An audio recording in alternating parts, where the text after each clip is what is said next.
Chapter 7 A Stumper. The next morning was school. I put my spit cup into my backpack and I took it to my bus stop because Mother said I couldn't take my tooth, but the spit cup was Grandpa's idea. I saved Herb a seat. Then I bounced up and down real excited because I couldn't wait for him to see me, of course. Finally, we got to his bus stop. I waved to him from the window. Then, I leaned my face real close to the glass and smiled my biggest smile. Herb's eyeballs popped out of his head.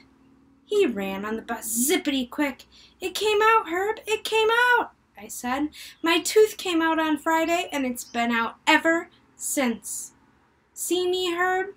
I smiled for him again. "See how I look? I look fascinating, right? I don't look like Uncle Lou, hardly." Herb's eyeballs kept popping out at me. "Whoa," he said. "Wow." I laughed at that nice comment. I smiled and pointed. "See my tooth hole, Herb, huh? I look cute, right? I don't even look like Uncle Lou, correct?" Herb said wow again. After that, I quick got my backpack and I unzipped the zipper. "Yeah, only wait till you see this, Herbert," I said. "I brought something special for you to see." After that, I pulled out the cup and I put it right on his lap. "Ta-da! It's my spit cup, Herb. I use this cup to rinse my actual spit." I showed him the edges. "See the pink color right here? That pink is from the bleeding." Herbert's face did not look delighted. "Okay, thank you," he said. "Please get it off of me now." I got it off. "But I thought you would like this," I said, very disappointed. Herb patted me. "Live and learn," I said. He said. Pretty soon his face got normal again. "So how much money did you get from the ferry, Junie B?" he asked. "Did you get a lot of cash?" My stomach did a flip-flop at that question, because I didn't want to discuss that matter, of course. I squirmed in my seat, kind of worried. Then I looked out the window, and I didn't talk. Herb tapped on me. "What's wrong, Junie B?" he said. "How come you're not answering me?" "The fairy did come, right? She didn't forget you, did she?" I looked all around, then I scooted next to him very close, and I quieted my voice to a whisper. "Yeah, only I can't even discuss that matter, Herb," I said, "'cause I know stuff about the fairy." "Stuff? What kind of stuff?" he asked. I whispered even softer. "Sorry," I said, "but I have to keep it a secret, and so please don't ask me any more questions, and I mean it." After that, I pretended to lock my lips, and I threw away the key. I saw that on TV once. "Don't be mad at me," I said. "I can't help what I know, Herb, and anyway, all you have to do is think about it, 'cause the fairy doesn't make sense." Herb scratched his head. "What do you mean she doesn't make sense? Why doesn't she?" I crossed my arms. "Because what does the fairy do with the teeth, Herbert?" "Huh? Did you ever ask yourself that problem? Why would a fairy pay money for teeth when she doesn't even use them? It sounds kind of fishy, don't you think?" Herb just stared at me. "Well," I said. "Do you know the answer, Herb? A fairy wouldn't just throw the teeth in the garbage, would she? 'Cause that doesn't even add up. Only nobody knows what she does with them, apparently. Not even you, I bet." Herb wrinkled his eyebrows. "I never thought about it," he said. He tapped on his chin.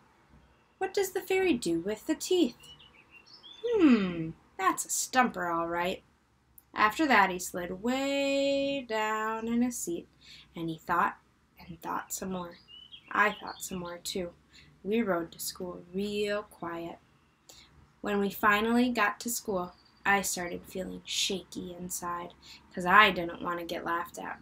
remember? Oops, I forgot to tell you, we made chapter 8. This chapter is called Smiling. When we finally got to school, I started feeling shaky inside because I didn't want to get laughed at, remember? Plus, I was still concerned about the fruit throwing. I closed my mouth real tight and I walked back to my desk. Lenny smiled and waved at me. I waved back, then very slowly I did a shy smile.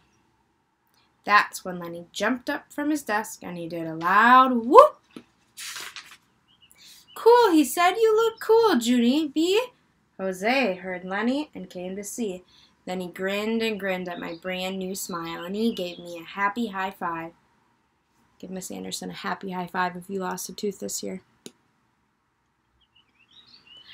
And that is not even the best part, because Mr. Scary saw what was going on and he came all the way to my desk to see my tooth and he gave me a smiley face sticker.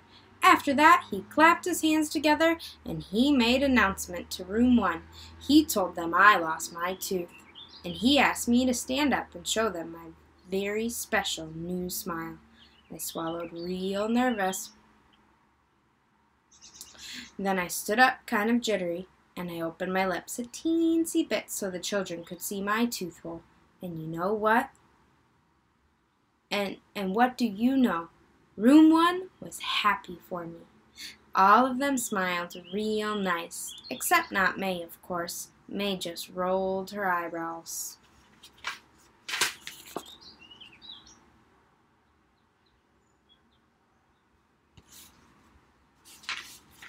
I think you look weird, Junie Jones, she said. I think your smile looks silly. I sat down. No, May, this is a silly smile, I said. Then I put my fingers to the sides of my mouth, and I stretched my smile across my face, and I wiggled my tongue at her very fast.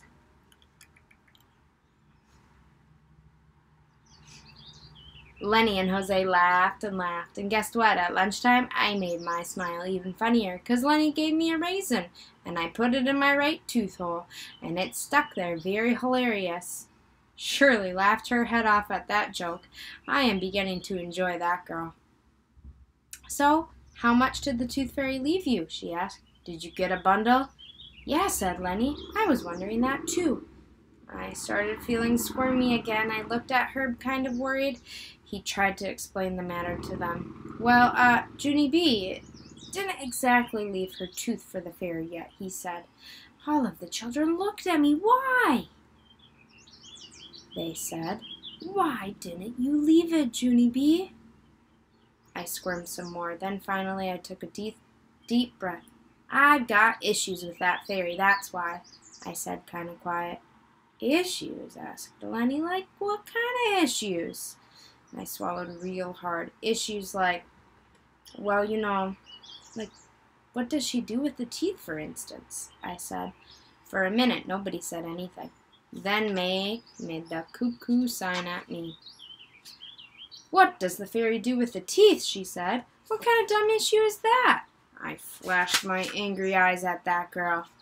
Well, if it's so dumb, then you must know the answer, right, May? I said. And so what does the fairy do with the teeth, huh? She doesn't pay money just to throw them away, does she? After that, I waited and waited for her to answer. The other children waited too, but May didn't say anything. Well, I said. Well, said Shirley. Well, said Jose. Finally, May's face turned red, and she went to get a drink of water.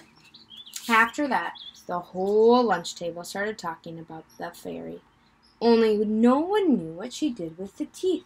We wondered and wondered. Then all of a sudden, Lucille stood up. What do you think Lucille's going to do? What do you think the fairy does with the teeth? And she fluffed her fluffy dress. Well, guess what? I don't really care what the Tooth Fairy does with the teeth. All I care about is how much money she leaves. She looked at room 1. You're nothing without money, people. Remember that, she said. I tapped my fingers at the table, kind of annoyed. Yeah, only that doesn't even answer my question, Lucille, 'cause I still don't know what she does with the teeth. Lucille put her hands on her hips. Well, maybe she just collects them, she said. Did you ever think of that, huh? Collecting stuff is a hobby, you know. My Richie Nana collects tons of junk, and she pays good money for it, too. I tapped my fingers some more. Then I put my chin in my hands, and I thought about Lucille's Nana. Finally, I started to smile a little bit, because maybe Lucille's idea might make some sense, possibly. Pretty soon, Herb smiled a little bit, too. A tooth collection, huh? He said. Maybe that's the answer, Junie B. Yeah, that just might be it. The fairy might collect teeth as a hobby or something. Sure, said Lenny. There's nothing wrong with collecting stuff. Like I collect baseball cards, but I don't really do anything with them. See, and I collect matchbox cars, said Jose. What's wrong with that? Just then, Sheldon springed up from the table.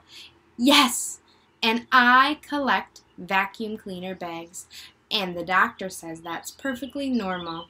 After that, Sheldon laughed, and he pretended to vacuum his pants. All of us moved away from him. Then the bell rang, and everyone went outside for recess. That afternoon, I wrote in my journal, Dear First Grade Journal. Me and Herb talked some more on the playground. We decided that the Tooth Fairy has a tooth collection, probably, and that is not even weird, possibly. Also, I promised Herb I would put my tooth under my pillow tonight. I hope we are right about this, woman. From Junie B., first grader. P.S. Wish me all the best. And that is the end of Chapter 8. Tomorrow we will read our final chapter, Chapter 9.